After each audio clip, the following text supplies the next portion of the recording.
Sushant case में supreme court में रिया चक्रवर्ती का नया हलफनामा। बिहार में दर्ज एफआईआर को बताया गैर कानूनी केस, मुंबई ट्रांसफर करने की मांग की। सुप्रीम कोर्ट में रिया की दलील, सुशांत के पिता के आरोप बेबुनियाद। अगर फैमिली को रोकती तो बहन मेरे साथ कैसे थी। बिहार सरकार को सीबीआई की जांच सौंपना गलत। सुप्रीम कोर्ट में रिया की दलील, अगर कोर्ट केस सीबीआई को देती है तो दिक्कत नहीं। सुशांत केस में सुप्रीम कोर्ट में बिहार सरकार की लिखित दलील, पटना में कानून के तहत एफआईआर हुई है।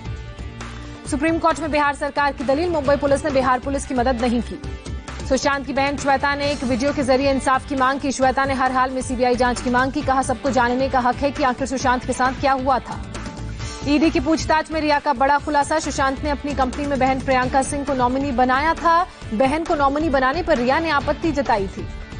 ईडी की पूछताछ के दौरान सीए ने ईडी को जानकारी दी। ईडी ने सीए को पूछताछ के लिए बुलाया था।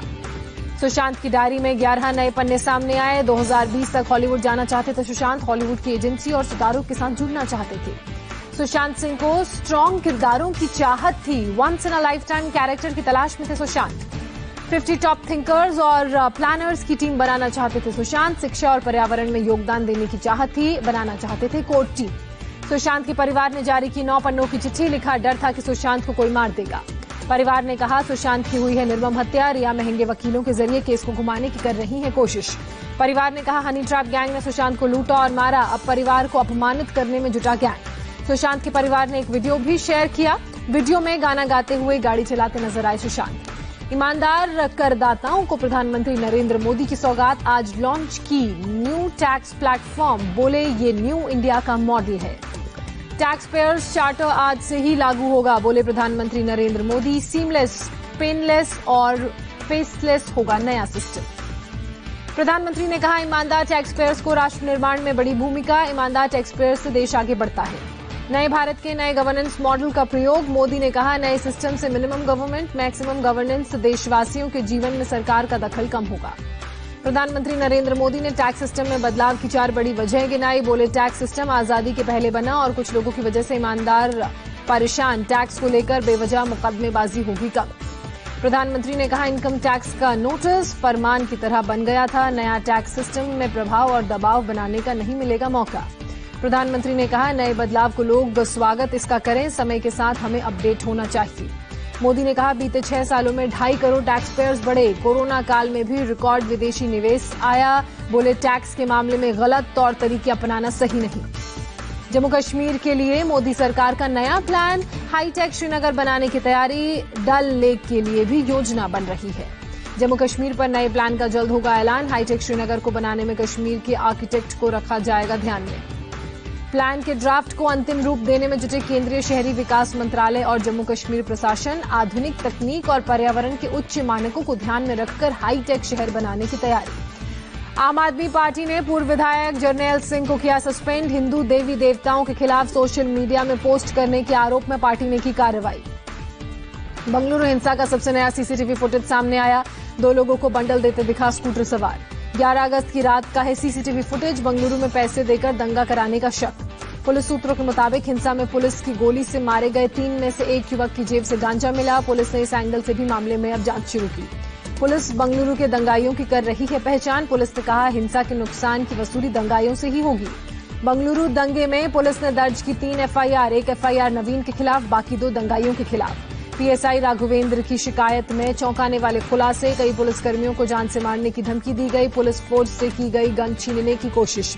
बंगलुरु में दंगा प्रभावित इलाकों में आरएएफ ने पैदल मार्च किया। तनाव को देखते हुए स्थानीय प्रशासन भी अलर्ट पर। 15 अगस्त सुबह 6 बजे तक धारा 144 लागू। बंगलुरु दंगे की जांच डीएम्स के हवाले। हिंसा प्रभावित इलाके में भेजी जा रही है सीआरपीएफ की 6 कंपनियां। हिंसा में 3 लोगों की हुई थी मौत। 145 लोगों को मामले में किया गया गिरफ्तार। कर्नाटक सरकार ने बंगलुरु हिंसा को बताया सोची समझी साजिश का नतीजा। कहा, बंगलुरु में और जगहों पर हिंसा की थी प्लानिंग। 1 घंटे के अंदर कैसे जुटे हजारों लोग। दंगाइयों ने कांग्रेस विधायक श्रीनिवास मूर्ति के घर को जलाया। कर्नाटक के राजस्व मंत्री के मुताबिक विधायक को खत्म करना था हमले का मकसद। हमले के वक्त घर पर नहीं थे कांग्रेस विधायक। एक भड़काऊ पोस्ट के बाद सैकड़ों की भीड़ ने बंगलुरु में कांग्रेस विधायक के घर के अलावा डीजे हल्ली पुलिस थाने पर भी हमला बोला। पुलिस थाने में दर्जनों गाड़ियों को आग के हवाले किया। बंगलुरु हिंसा मामले में एसडीपीआई नेता मुजाहिद पाशा गिरफ्तार। थाने में तोड़फोड़ का आरोप। श्री राम जन्मभूमि तीर्थ क्षेत्र ट्रस्ट के अध्यक्ष नृत्य गोपाल दास को कोरोना, सांस लेने में तकलीफ के बाद कल मथुरा में जन्माष्टमी महोत्सव में हुए थे शामिल। यूपी के मुख्यमंत्री योगी आदित्यनाथ ने मथुरा के डीएम से बात की। मेदांता अस्पताल में डॉक्टर नरेश त्रेहन से योगी ने बात की। कोरोना का देश में नया रिकॉर्ड बनना जारी। एक दिन में सामने आए रिकॉर्ड 67,000 नए मामले, संक्रमितों की संख्या 23,97,000 के करीब। कोरोना से एक दिन में 942 लोगों ने जान गंवाई। कोरोना से मौत के मामले में चौथे नंबर पर पहुंचा भारत। अभी तक 47,033 लोग गंवा चुके हैं अपनी जान। 12 अगस्त तक 2,68,00,000 से ज्यादा टेस्ट हुए। सिर्फ बुधवार को ही 8,30,000 से ज्यादा टेस्ट। महाराष्ट्र में एक दिन में 12,712 नए मामले सामने आए। मरीजों की संख्या 5.5 लाख के करीब। मुंबई में कोरोना से एक दिन में 1,132 लोग संक्रमित पाए गए। 50 लोगों की मौत। रिकवर मरीजों की संख्या 1 लाख के पार। महाराष्ट्र में कोरोना महामारी ने 3 और पुलिसकर्मियों की जान ली। एक दिन में 381 पुलिस वालों की टेस्ट रिपोर्ट पॉजिटिव आई। अब तक जानलेवा वायरस के शिकार हुए हैं 124 पुलिसकर्मी। महाराष्ट्र के अहमदनगर में बड़ी लापरवाही सामने आई। एक एम्बुलेंस में 12 कोरोना मृतकों के शव को ले जाया जा रहा था। स्वास्थ्य मंत्री ने मामले में सख्त कार्रवाई का भरोसा दिया। गुजरात में एक दिन में कोरोना के 1,152 नए मरीज सामने आए। 18 लोगों की जान गई। कुल मरीजों की संख्या 74,000 के पार पहुंची। दिल्ली में एक दिन में 1,113 नए मामले सामने आए। 14 और लोगों की कोरोना के कारण मौत हुई। दिल्ली में फर्जी महिला सब इंस्पेक्टर को गिरफ्तार किया गया। कोरोना एसओपी के उल्लंघन में चालान कर रही थी। यूपी में पिछले 24 घंटे में 4,583 नए कोरोना के मामले, 55 मरीजों की मौत। राजस्थान में आज कोरोना के 608 नए पॉजिटिव केस सामने आए। संक्रमितों की संख्या बढ़कर 56,000 के करीब पहुंची। राज्य में अभी 14,000 से ज्यादा एक्टिव केस। छत्तीसगढ़ के रायपुर में एम्स की बिल्डिंग से कूदकर कोरोना मरीज ने जान दी। अस्पताल में चल रहा था बुजुर्ग का इलाज। पश्चिम बंगाल में 24 घंटे में कोरोना के 2,936 नए मामले सामने आए। 54 लोगों की मौत हुई। अभी तक 2,200 से ज्यादा लोगों ने जान गंवाई। आंध्र प्रदेश में कोरोना ग्राफ 2.5 लाख के पार पहुंचा। एक दिन में मिले 9,597 नए मरीज, 93 लोगों की मौत। कर्नाटक में कोरोना ने सारे रिकॉर्ड तोड़े। एक दिन में 7,883 नए मामले सामने आए। 113 लोगों की मौत। तमिलनाडु में कोरोना से फिर एक दिन में 100 से ज्यादा लोगों की मौत। 24 घंटे में 5,871 नए मामले। कन्फर्म केस की संख्या 3,14,000 के पार। तेलंगाना में पिछले 24 घंटे में कोरोना के 1,931 नए मामले, 11 मरीजों की मौत। अब तक 86,000 से ज्यादा संक्रमित। हैदराबाद में एनएसयूआई के कार्यकर्ताओं ने किया राज्य सरकार के खिलाफ प्रदर्शन। पीपीई किट पहनकर प्रदर्शनकारी आए। रामेश्वरम में सलून के कारोबार पर कोरोना की मार। कोरोना संक्रमण से फैलने के डर से बाल कटाने नहीं पहुंच रहे हैं ग्राहक। सरकार से मदद की गुहार लगाई गई। बगावत खत्म करने के लिए सचिन पायलट का आज पहली बार राजस्थान के मुख्यमंत्री अशोक गहलोत के बाद से उनका आमना सामना होगा। जयपुर में आज कांग्रेस विधायक दल की बैठक। पायलट की वापसी के बाद बदले गहलोत के सुर। कहा दोस्त वापस आए, मतभेदों को दूर कर जनता की करेंगे सेवा। सीएम गहलोत ने कहा विधायकों का परेशान होना स्वाभाविक, लोकतंत्र बचाने के लिए रखना पड़ता है संयम। कांग्रेस नेता दिग्विजय सिंह का ट्वीट। लिखा कमजोर सरकार है और मजबूत विपक्ष तो लोकतंत्र बच सकता है, लेकिन मजबूत सरकार और कमजोर विपक्ष से लोकतंत्र नहीं बच सकता। लोकतंत्र बचाओ। आरएसएस प्रमुख मोहन भागवत का बड़ा बयान सामने आया। कहा स्वदेशी का मतलब सभी विदेशी सामान का बहिष्कार नहीं। मोहन भागवत ने कहा हम वो खरीदेंगे जो हम लोगों को हमारी शर्तों पर मिलेगा। जो सामान या तकनीक लोकल नहीं उसे आयात करने से में कोई हर्ज नहीं। दिल्ली में 74वें स्वतंत्रता दिवस परेड के लिए फुल ड्रेस रिहर्सल। लाल किले पर तैयारियां भी शुरू।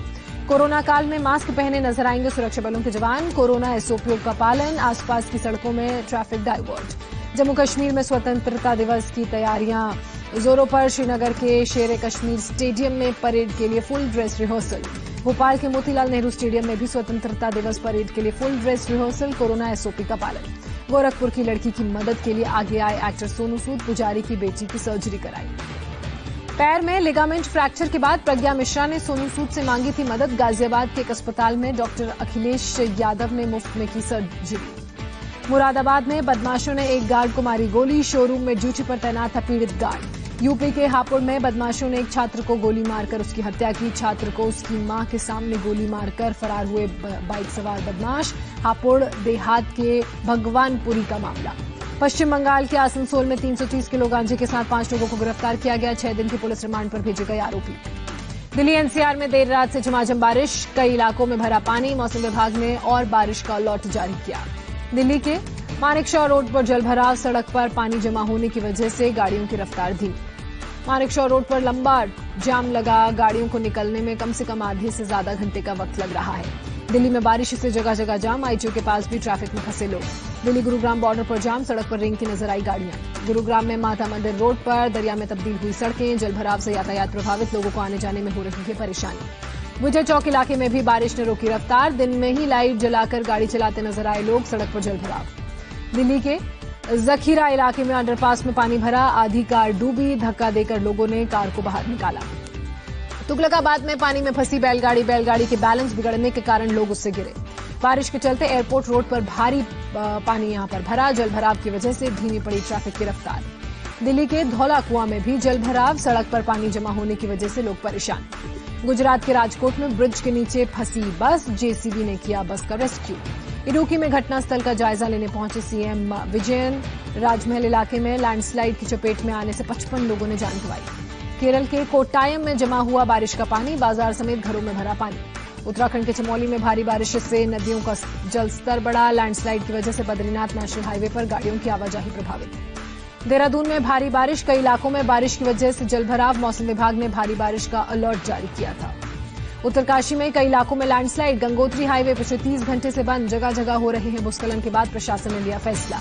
पिथौरागढ़ के धारचूला में लगातार बारिश से उफान पर नदियां, लैंडस्लाइड से 1 दर्जन से ज्यादा परिवार प्रभावित हुए, प्रशासन ने एहतियातन दूसरी जगहों पर शिफ्ट किया। उत्तराखंड के बागेश्वर में भी भारी बारिश से रास्ते बंद हुए, घरों में घुसा बारिश का पानी, रास्तों को खोलने के लिए मशीन का इस्तेमाल। भारी बारिश के बाद उत्तराखंड के शारदा बैराज में बढ़ा पानी का स्तर, भारत नेपाल बॉर्डर पूरी तरह से बंद। हिमाचल प्रदेश के कुल्लू में सतलुज नदी में बाढ़ का पानी अचानक बढ़ने से 3 युवक फंसे, पुलिस टीम ने किया रेस्क्यू। हिमाचल प्रदेश के किन्नौर में भारी बारिश के बाद हालात बिगड़े, नेशनल हाईवे 5 अस्थायी पुल यहां पर जो था वो बहा। ओडिशा के मलकानगिरी में भी भारी बारिश से बाढ़ जैसे हालात, कई इलाके जलमग्न हुए, जलभराव की वजह से लोग परेशान। और अमेरिका के एंजलिस नेशनल पार्क में भीषण आग लगी, करीब 7,000 एकड़ में फैली आग को काबू करने में जुटे दमकल कर्मी।